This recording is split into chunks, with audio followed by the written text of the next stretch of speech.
Welcome friends. ట్రెండ్‌ని బట్టి follow అయిన వాళ్ళకి మంచి సక్సెస్ వస్తుంది. వాళ్ళు అనుకున్నటువంటి పోస్ట్‌ను సాధించగలుగుతారు. యూపీఎస్‌సి వాళ్ళు కండక్ట్ చేసినటువంటి రీసెంట్ ఎగ్జామ్స్ క్వెషన్ పేపర్స్‌ని గమనించడం ద్వారా మనం ట్రెండ్ ఏంటో క్యాచ్ చేయొచ్చు.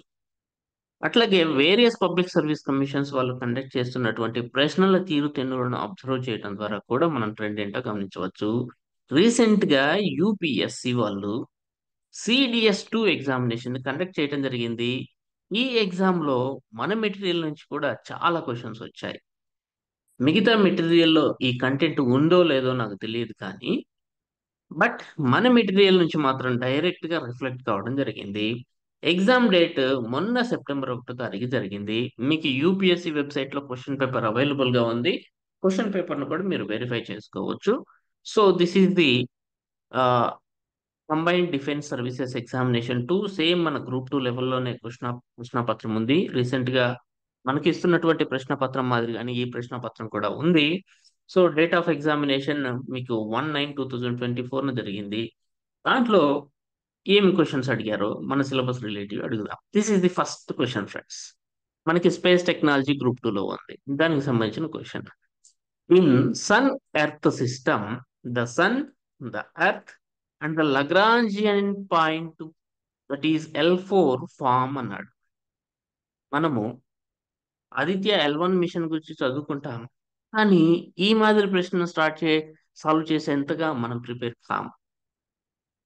సన్ ఎర్త్ సిస్టమ్ ను తీసుకోండి. సన్ కి ఎర్త్ కి మరియు L4 కి మధ్య ఏర్పాటయ్యేటటువంటి యాంగిల్ ఏమిటి అంటున్నాడు. ఇది మన మెటీరియల్‌లో కవర్ అయిందా అంటే, నేను క్లియర్‌గా చెప్పాను ఫ్రెండ్స్.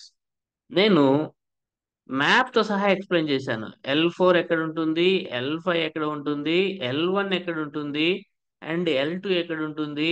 L3 ఎక్కడుంటుందో చెప్పేసి, నా మెటీరియల్‌లో ఇంగ్లీష్ మీడియం క్యాండిడేట్స్‌కి ఇచ్చినటువంటి మెటీరియల్ ఇది. అట్లనే తెలుగు మీడియం క్యాండిడేట్స్‌కి కూడా నేను మెటీరియల్ ఇస్తున్నాను. దాని స్క్రీన్‌షాట్, మెటీరియల్ యొక్క స్క్రీన్‌షాట్. క్లియర్‌గా మ్యాప్ ఇచ్చేసి, నేను క్లియర్‌గా చెప్పాను. మన సమబాహు త్రిభుజాలు ఏర్పడతాయి అని చెప్పేసి చెప్పడం జరిగింది. ఇంత క్లియర్‌గా చెప్పాను చూడండి. ఇక్కడ సమబాహు త్రిభుజం అనేది ఒకటి ఏర్పడుతుంది. దేనికి దేనికి మధ్య? సూర్యుడికి, భూమికి మరియు L4కి, L5లకు మధ్య 2 సమబాహు త్రిభుజాలు ఇదిగోండి. ఇదొక సమబాహు త్రిభుజం, ఇదొక సమబాహు త్రిభుజం ఏర్పడతాయని చెప్పడం జరిగింది. క్లియర్‌గా క్వెషన్ అదే. సన్‌కి, ఎర్త్‌కి, L4కి మధ్య ఏర్పడేటటువంటి యాంగిల్ ఏంటి అంటున్నాడు. Equilateral triangle. ఇంగ్లీష్‌లో సమబాహు త్రిభుజాన్ని ఈక్విలాటరల్ ట్రయాంగిల్ అంటాము. This is the answer friends. Prediction అలా ఉంది మనది. మన మెటీరియల్ యొక్క ప్రిడిక్షన్ అలాగా ఉంది. సో, మీకు క్లియర్‌గా ఇక్కడ ఈక్విలాటరల్ ట్రయాంగిల్ అని ఇంగ్లీష్‌లో ఇచ్చేసాం నేరుగా. దాన్ని తెలుగు మీడియంలో మనం సమబాహు త్రిభుజం అని పిలుస్తున్నాం. సో, ఇంత స్పష్టంగా ఇవ్వడం జరిగింది. దెన్ ఇంకో క్వెషన్ చూద్దామండి. ఇది నేషనల్ మిషన్ ఆన్ సస్టైనబుల్ హ్యాబిటాట్‌కి సంబంధించింది. ఏమంటున్నాడు? Which of the following is not among the thematic areas of national mission on sustainable habitat అంటున్నాడు. National mission on sustainable habitat యొక్క థీమ్స్‌లో భాగం కానిది ఏది అంటున్నాము. ఇదిగోండి 5 థీమాటిక్ ఏరియాస్ ఉంటాయని చెప్పాను నేను. ఇంగ్లీష్ మీడియం క్యాండిడేట్స్‌కి ఇచ్చినటువంటి మెటీరియల్ యొక్క స్క్రీన్‌షాట్ ఇది. 5 థీమాటిక్ ఏరియాస్ అన్నాము. అర్బన్ ప్లానింగ్ అన్నాము. తర్వాత గ్రీన్ కవరేజ్, బయోడైవర్సిటీ అన్నాము. వీళ్ళు ఆప్షన్స్‌లో ఏం చేశారో చూద్దాం ఒకసారి. రూరల్ ప్లానింగ్ అన్నాడు. అర్బన్ ప్లానింగ్ బదులు రూరల్ ప్లానింగ్ అన్నాడు. Green cover and biodiversity. As it ఈస్‌గా వర్డ్స్ కూడా మారలేదు చూడండి. సో, అర్బన్ ప్లానింగ్ అన్నాడు కాబట్టి ఇది ఆబ్వియస్. అర్బన్ ప్లానింగ్ మనది ఉండాలి. అక్కడ రూరల్ ప్లానింగ్ అన్నాడు కాబట్టి ఇది ఆబ్వియస్‌గా కాదు. మిగతాయి చూడండి. ఎనర్జీ అండ్ గ్రీన్ బిల్డింగ్ ఒక థీమాటిక్ ఏరియా అన్నాడు. Energy and green building thematic area right. మన మెటీరియల్‌లో కూడా ఉంది కాబట్టి అది రైట్ అవుతుంది. Then mobility and air quality అన్నాడు. మనం ఇచ్చామా అంటే yes, mobility and air quality ఇచ్చాము రైట్. తర్వాత వేస్ట్ మేనేజ్మెంట్ ఉందా అంటే యెస్, వేస్ట్ మేనేజ్మెంట్ కూడా ఉంది. అండ్ వాటర్ మేనేజ్మెంట్ కూడా ఉంది. కేవలం అతను అర్బన్ ప్లానింగ్ దగ్గర రూరల్ ప్లానింగ్ పెట్టాడు. కాబట్టి అది నాట్ పార్ట్ అవుతుంది. సో, ఈ రకంగా మనం ఎక్స్‌పెక్ట్ చేస్తున్నాము. యాస్ ఇట్ ఈస్‌గా వచ్చింది. సో, తెలుగులో కూడా 5 థీమాటిక్ ఏరియాస్ ఇచ్చేసాము. పట్టణ ప్రణాళిక అన్నాము. కానీ అక్కడ గ్రామీణ ప్రణాళిక ఇచ్చారు. సో, ఈ రకంగా డైరెక్ట్ క్వెషన్స్ ఫ్రెండ్స్. కేవలం కరెంట్ పార్ట్‌కి కాదు, కోర్ పార్ట్‌కి కూడా మన అకాడమిక్ క్లాసెస్ ఉపయోగకరమని ఈ క్వశ్చన్స్ మీకు తెలియజేస్తున్నాయి. అట్లనే India state of the forest report 2021 నుంచి క్వశ్చన్ గ్యారంటీగా వస్తుంది అని చెప్పాం. బయోడైవర్సిటీలో ఈ Indian state of forest report ఖచ్చితంగా చదువుకొని వెళ్ళాలి. ఎందుకంటే అటవీ వనరులు అనేవి చాలా ఇంపార్టెంట్. బయోడైవర్సిటీలో చదువుకోవాలి అది మనం. దీంట్లో టాప్ 3 మాక్సిమం ఏరియా, ఫారెస్ట్ కింద ఉండేటువంటి మాక్సిమం ఏరియాలో టాప్ 3 స్టేట్స్ ని ఐడెంటిఫై చేయమన్నాడు. మనం ఇచ్చిన మెటీరియల్లో మనం చదువుకున్నాం. మనం ఏకంగా ఐఎఫ్ఎస్ఆర్ ఒరిజినల్ రిపోర్ట్ ని డీకోడ్ చేసుకున్నాం.